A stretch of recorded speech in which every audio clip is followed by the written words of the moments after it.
Hello, welcome back to Kim Reads as we continue with Nancy Drew Whispers in the Fog. 2. Open up.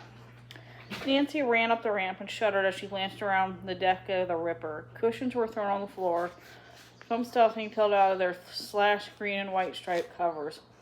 Sunshades had been ripped from their hardware, leaving ugly gashes in the wooden window casings. Coils of heavy rope had been hacked into fraying pieces. Katie ran across the deck and down to the steps of the cabin. Nancy and Ned followed her. Nancy stepped gingerly over the mess in the gallery. Cupboards were splintered, and the remaining pieces dangled from broken hinges. Napkins, spoons, and bananas littered on the floor. Leaning against the galley wall, Katie slowly sank on the floor. "This must have happened while we were on our picnic," she said. "I came down just before we left. How could they do this?" She asked, her eyes filling with tears. "Hang-up phone calls are one thing, but this?" Bess and George crowded into a small space. "I'm so sorry, Katie," George said, going over to comfort her friend. "Please let Nancy help. I told you before, she's a real ace as a detective." "She solved cases all over the world," Ned added, smiling fondly at Nancy, then at Katie. "I know she can figure this one out." "And we'll all help," Bess declared. "We'll find out who's doing this and put an end to it, won't we, Nancy?" "I'd be glad to look into it," Nancy said. She liked Katie and thought her new friend was getting a bad deal. "Okay, I believe you," Katie said. "Maybe I do need help. I'd love to have the opinion of someone from the outside on this, someone who's more objective and not emotional about everything." "Well, you got 4 someones right here," Bess said. Then we got to the bottom of this. Katie and George went to houses to call the sheriff. Ned, Nancy, and Bess stayed to watch the boat. "Look around for clues," Nancy told the others, "but don't disturb anything." Kate and George returned shortly. "Seabreak is too small for its own police force," Katie told them. "I called Sheriff Harvey. He works as part of the county. He lives in the next town, but he'll be here soon."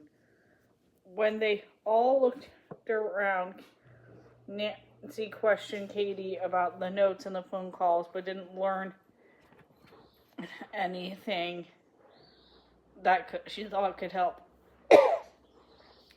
Katie said Sheriff Harvey had investigated, but there just wasn't any clues to pursue. He talked to Holt Scott on some of the Seabreak fishermen, but they all claimed to know nothing.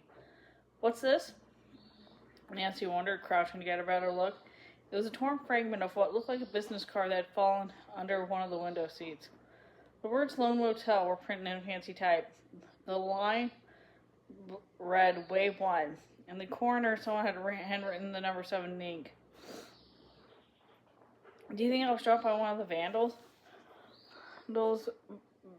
Bess asked. "As I said before, I'm not the best housekeeper in the world," Katie said, "but I'm better than this," she added with a wry smile and a sweep under her arm. "The piece of paper could have been here for months, dropped by one of my whale watchers." "When was the last time you did a real cleaning job of this place?" Nancy asked. "And how many people have been on board since?" "Oh, probably 3 weeks," Katie said. "I've had nearly full boat since then, maybe 30 or 40 people. I can find out exactly when I check my records." "The fingerprinting's not really going to be much help," Ned concluded. "Right, Nancy?" "You're probably right," Nancy said. She drew a copy of the business card fragment in a small notebook she carried in her jeans pocket. When Sheriff Harvey arrived, Katie introduced him to the others, briefing in his reputation as a detective. He gave Nancy a curious smile. Nancy pointed out to the business card fragment when he picked up with tissue and pocketed it. He agreed fingerprinting would probably not be much help, but took a few impressions from the places where the damage was the greatest. "It's got to be Scotto or some of his buddies," Katie told the sheriff. "Who else would do this?" "I'll talk to them again, Miss Firestone," Sheriff Harvey said, reassuring her, "and I'll check out these prints. It could just be some kids from the city looking for trouble. Got a few reports up and down the coast about similar incidents. Maybe some of these prints will match Owen's taken from the other boats and cottages that have been vandalized. Meanwhile, you be sure to let me know if anything happens. As he started to leave the boat, he turned. All of you be careful. And don't take it on yourselves to be snooping around, he said, looking at Nancy. After the sheriff left, Gerald offered to help Katie clean up the boat. I need to go into town to pick up a few things I forgot to pack, Beth said. Then I'll come back and help. I'll drive you in, Nancy said. I want to look around a little anyway, while the trail is still fresh. You two aren't going into enemy territory without me, Ned insisted, taking Nancy's hand. Thanks for the help with the cleanup, George said sarcastically, her mouth twisted into a half smile. Let them go, Katie said. From what you said, Nancy is the best. Let's get her to work.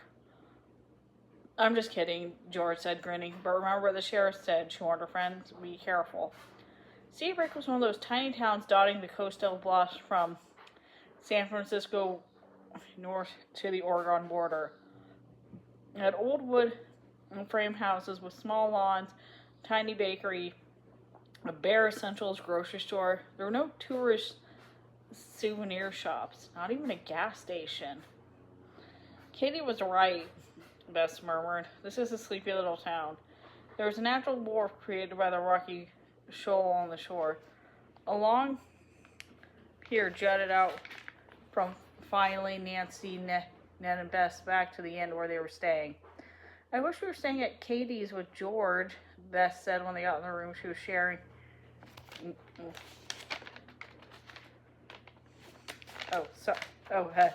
Sorry, I skipped a page.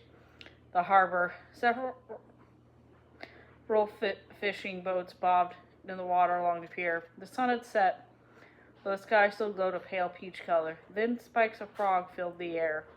An old-fashioned diner perched on the edge of the bluff above the wharf.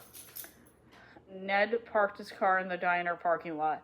Nancy led Bess and Ned down the rickety wooden plank ships to the shore. Then they strolled along the pier to a string of fishing boats.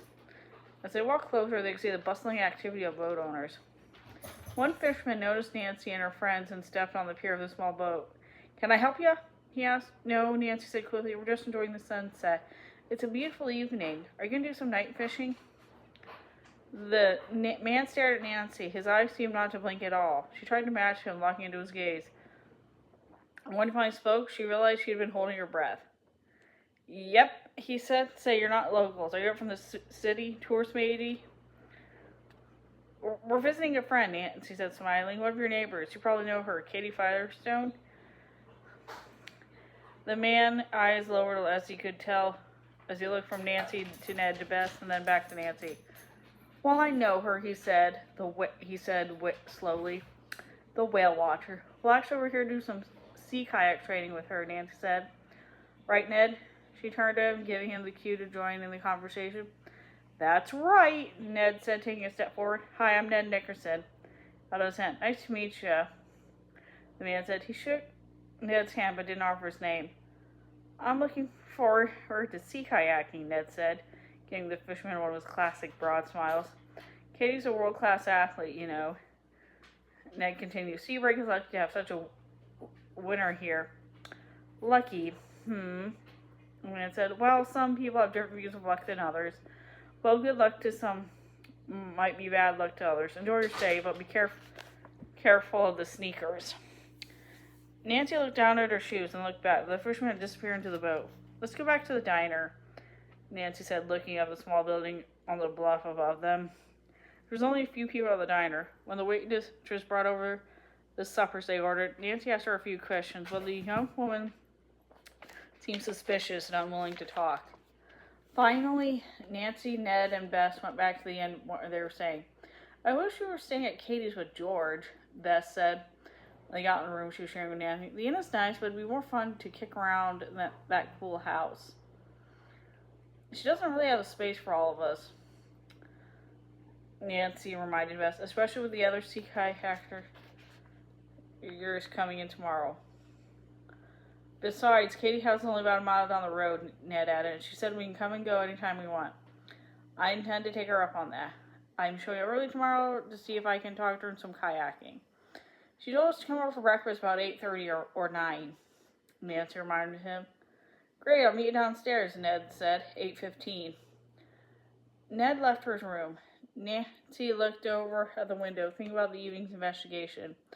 I wonder how the boat cleanup went, Bess said, plunking down on the bed by the little fireplace. I wonder if Katie and George found any more clues. I doubt it. Nancy sank into the plush green chair. I'm sure George would have called if they had. She pulled a copy of the business card fragment from her pocket and studied it for a moment. Do you really think that's anything, Nancy? Beth said. As Kate said, it could have been dropped by any dozens of people. I know, Nancy agreed, but right now it's all we've... Hey! A booming voice exploded like a cannon from the hall outside the door. Nancy's words caught in her throat as Bess ran to her side, trembling.